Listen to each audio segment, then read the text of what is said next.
We are happy to welcome in Mike Hurst this morning, former U.S. attorney. Currently, he is the chairman of the Mississippi Republican Party. Good morning, my friend. Thanks for coming in. Great to see you, Richard. Good morning. Lance, were you able to the last clip that I emailed you from Britt Hume? You got that one loaded up? Yeah, I'm ready. Rapid response 47. All right, let's start our conversation here. I want Mike Hurst to hear this and react to this. This was Britt Hume on Fox last night. Sometimes he's a little curmudgeon-y. Sometimes he's a little crusty, but really an interesting take for a guy that's been covering politics in Washington, D.C. for nearly half a century. And if you ever doubted that Donald Trump is the colossus, the political colossus of our time and our nation, this night and this speech should have put that to rest. The Democrats seem to be falling into trap after trap after trap as he recognized these people and celebrated the people he pointed to in the gallery and their stories, while the Democrats sat glumly on their hands through all of that. It was a terrible look. Al Green's attempt to disrupt the speech was a bad look for the Democrats. This was I think, politically speaking, this was pretty powerful stuff, as powerful as I think I've heard. Wow. That is Hume. Yeah, that is great. Let's start the political colossus of our time. What does that mean? Well, Richard, America's back. I mean, we heard that straight out of the gate. And if you're a red-blooded American, I mean, I don't know how you can't get fired up when the President of the United States tells us America is back. And it feels like we're back. It feels like we have our country back. You know, he talked about in his inaugural speech the golden age of America, and he mentioned it again last night, the dawn of the golden age of America. And that CBS poll you mentioned as well, I mean, over 75% of Americans approved of the speech last night. It was inspiring. It was hopeful. It reminded me a lot of Reagan in the sense of, you know, this is the shining city on the hill, and we've got our country back. So, yeah, I'm excited, and I agree with Britt Hume. The Democrats did look really, really bad last night, having those, you know, childish protest signs they were holding up, Al Green trying to get, you know, attention to himself. It really all looked bad for the Democrats. And why not just take the opportunity that the president gave them?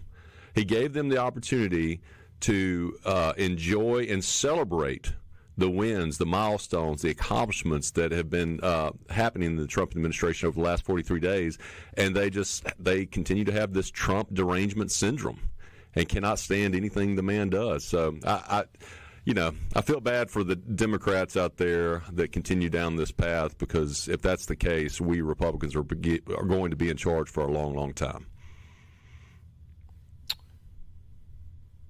I was struck by the fact that there was a time when, yes, you had Republicans and Democrats, and they looked at issues differently. They even looked at the country differently. And yet, regardless of which side of the aisle you were on, and regardless of which party the sitting president belonged to, it felt like everybody wanted what was best for the United States. They just believed there was a different path in how to get there. And the hatred that exists, you called it Trump derangement syndrome, for this sitting president is, it feels like it has changed. I don't know when exactly that mindset changed overall, but it feels like not a good place for the country. No, I would agree with you there. It is not a good place for the country. Just the lack of respect we saw last night from the Democrats for the office of the president. As you said, you might agree or disagree with the man, but you can at least show the office of the President of the United States respect. And we saw none of that, sadly, from the Democrats last night. I thought there was a really interesting line early in the speech last night from President Trump when he kind of backed Democrats into a corner when he said, no matter what I say, no matter what I do, they won't clap for me. Right. And it was almost like that set the tone and created a situation where they were going to look terrible, but they had to not clap for him. Even if there was a moment that was as stirring as some of the moments we saw where he recognized some of the folks in the gallery who had overcome incredible obstacles, who had had tragedy strike in their lives. Right. Yeah, And he talked about, he could cure uncurable diseases. He could make the biggest economic accomplishments in the history of the world, and they still wouldn't clap. And again, that's fine if they want to do that, but it's going to make them continue to look terrible to the American public that they are not coming together with the other side. They're not trying to find solutions. Instead, they just want to fight everything this president does just because of the hatred they have for this man. It's not what's best for the American people. It's not what's best for our country. It's whatever President Trump is for, the Democrats are automatically against. And that's not a good policy to have. I thought there was an interesting take from Major Garrett at CBS News. And he said that he has tried to be careful in analyzing political speeches. And it's a recognition that people inside the Beltway, inside that Washington, D.C. bubble, don't necessarily see things or process things in the same way that the American people process things. And he pointed specifically to when Donald Trump was outlining some of the cuts that had been made.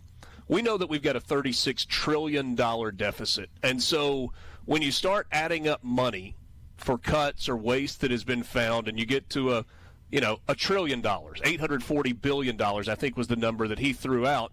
There are really smart people that can go, what does $840 billion accomplish when you're talking about a $36 trillion deficit? But that was, and he recognized this, kind of an insider D.C. take on it or an economist take on it, whereas he said, what I do recognize is that the American people see, wait, they uncovered $840 billion of taxpayer money that was being spent frivolously or fraudulently. And I thought that was really an interesting take from a guy that seems to generally fall to the left.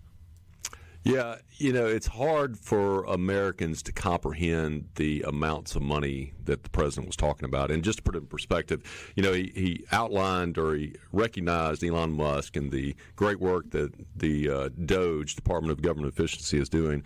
But, some of the numbers he pointed out, $22 billion from HHS to provide free housing and cars for illegal aliens. $22 billion. Let me put that in perspective for my fellow Mississippians. I believe, and some folks can correct me, but I believe our state budget is around $7 to $8 billion. Correct. And we've got 3 times that of our federal taxpayer dollars going to housing and cars for illegal aliens, those who have violated our federal law and come to this country unlawfully. That's just a small thing that he pointed out last night. $59 billion for hotel rooms for illegal immigrants in New York City. That is, when you add the federal money that the state of Mississippi receives on top of the $7 billion budget that you referenced, that's like 2.5 times the state. The state expenditure in Mississippi in a given year. That's right. $40 million to improve the social and economic inclusion of sedentary migrants. And he said it right. Nobody knows what that is. I mean, what is that, Richard? I don't even know what that means. Yes, that's what I'm talking about. $8 million to promote LGBTQ in the African nation of Lesotho. Again, nobody can point that country out to us. $45 million for diversity, equity, inclusion, scholarships in Burma. $45 million. Do you realize what we could do with that money for American citizens? But yet we're sending it to Burma for DEI inclusion scholarships? This is absolutely insane, and I'm glad they're showing these numbers. I'm glad they're making things like USAID transparent, and frankly, they're making our government transparent again. We must not forget that the government works for the people, not the opposite. And until we know what the government is spending our money on, we shouldn't stop until we find every single piece of waste, fraud, and abuse there is out there. We're going to continue our conversation with Mike Hurst, chairman of the Mississippi Republican Party. On the other side of this break, we'll talk a little bit more about President Trump's speech last night. We'll also pull it back in to the state of Mississippi. Some interesting debates going on within the Republican Party on the two sides of the Capitol. Get him to weigh on that. I'm going to push you on that. I'm going to make you take a side, maybe. Good luck, You Richard. don't always want to take Good a luck. side on that. We'll give it a shot. Quick timeout. Mornings with Richard Cross, SuperTalk Mississippi. More with Mike Hurst right after this. The media and our friends in the Democrat Party kept saying we needed new legislation. We must have legislation to secure the border. But it turned out that all we really needed was a new president. Pretty strong line from President Donald Trump last night as part of his address to a joint session of Congress. We got the numbers from February just yesterday or maybe the day before in terms of encounters at the border, and that number was down around 8,000, and that is 10% of the lowest February over the last half dozen years. It was 94% lower than 1 year ago, February 2024.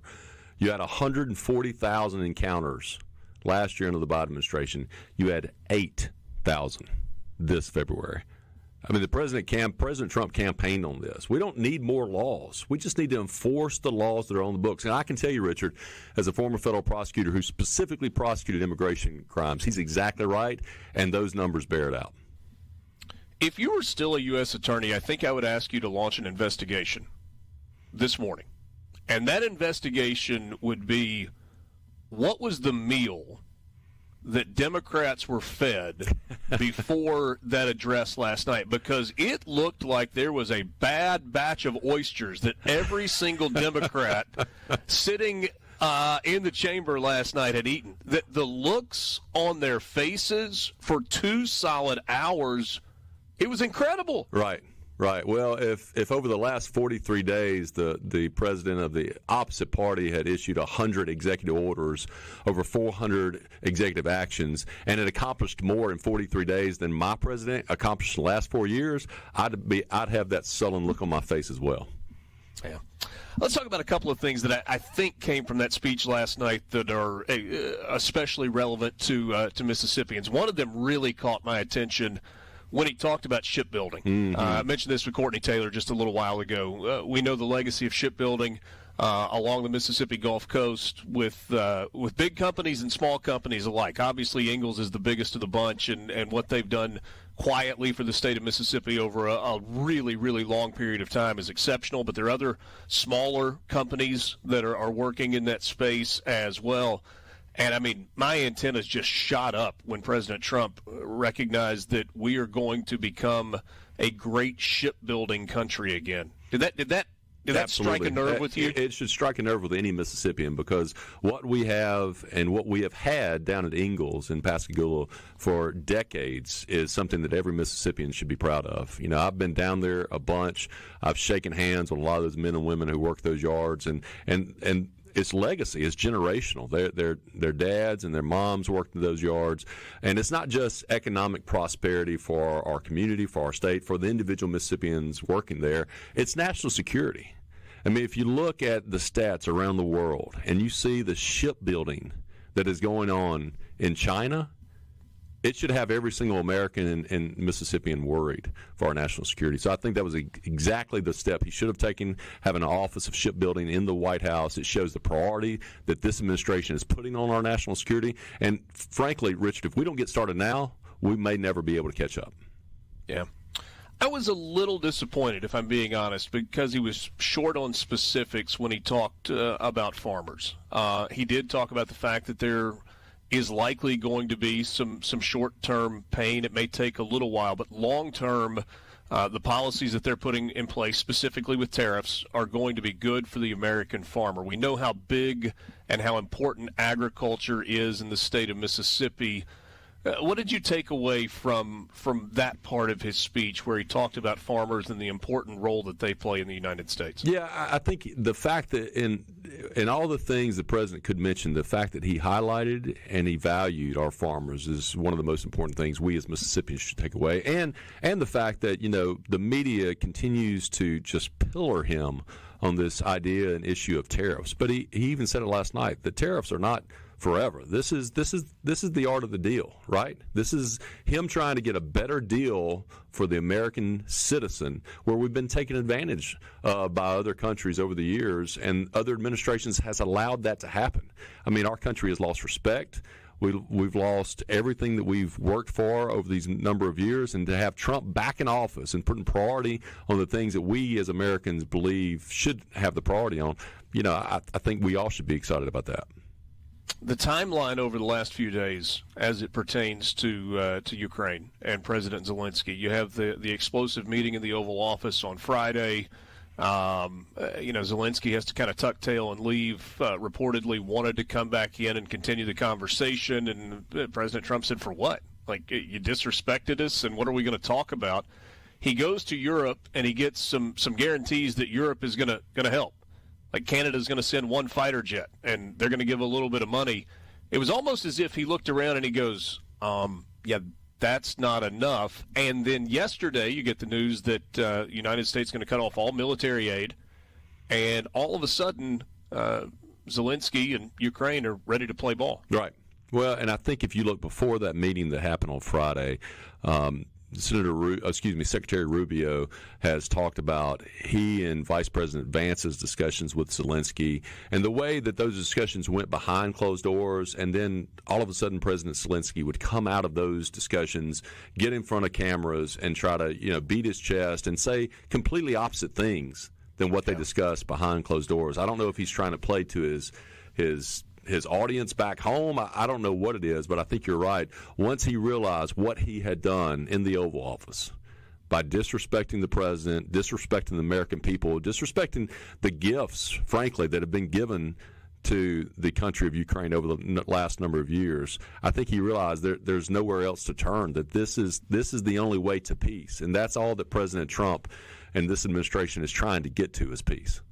There have been reports that he met with some Democrat congressional leaders and that they convinced him not to take the deal that was on the table. Do you believe that to be true? I have no basis for that belief. I just can't say whether that. I hope it's not true. I hope it's not the Democrats trying to undermine the policies of this White House and this administration to try to get a deal done. Because here's the deal. Yes, what is going on in the Ukraine is terrible. Yes, it's terrible that a country has been invaded by another country.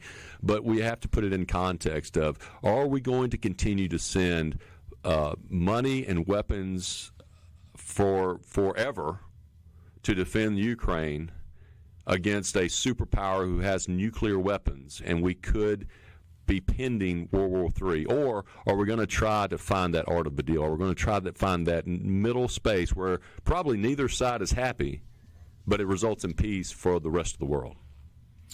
Let's pull it back to the Magnolia State, right here at home, where in the Mississippi legislature we have a pretty significant debate going on about tax reform. What? I haven't heard anything. What's going on? Is there something going on? Well, I'm just kidding. On the Mississippi GOP website, under the taxes portion of the platform, it says we support an overhaul of our state and federal tax codes to address the problems of the current systems, establish economic growth, etc. The Senate wants to lower taxes. The House wants to eliminate the income tax. It appears on paper that the net tax reduction is larger with the House plan than it is with the Senate plan. The Senate has talked about wanting to do so responsibly and make sure that economically we are in a good place going forward. Which side's right? I think they're both right, and I say that because the first listen to me, Richard. Listen to me. The first day of the legislature, the very first day of the legislature, and it probably has not been reported, so this is exclusive to your show. The first day of the legislature, we at the Mississippi Republican Party delivered a printout of the Mississippi Republican Party platform to every single Republican legislature in the House and the Senate. And if you look, I know you're reading the platform. So if you read the platform, you say we Mississippi Republicans believe that people, not government, knows what's best on how to spend our money. And I think both House and Senate are trying to do that. They're trying to give Mississippi taxpayers their money back because they know that Mississippians know how best to spend their money. I'm not elected. I'm here to elect Republicans. We have Republicans in both the House and the Senate that are proposing these bills, that are pushing these bills. I'm going to support bills that decrease taxes, and so that's my position. The governor has very publicly said that he is for the elimination of the state income tax. Is he going to get his way when it's all said and done? You have to talk to Lieutenant Governor and the Speaker and ask them. I would tell you that lower taxes is more freedom for Mississippians and the American public. Lance, I said I was going to try to get him to take a stand. And he's like an oak. He's sitting right on top of the fence. I'm taking a stand. I'm lower taxes, more freedom. That's my stand, and I'm sticking to it. And republicanism, conservatism. Mike Hurst, chairman of the Mississippi GOP, former U.S. attorney. Always enjoy the conversations. Thanks for coming in studio this morning, and look forward to visiting with you soon. Thanks, Richard. Appreciate the time. Take care. Mornings with Richard Cross, SuperTalk, Mississippi. Half an hour left with you on this Wednesday morning, the 5th of March. Quick timeout. We're back with you after this.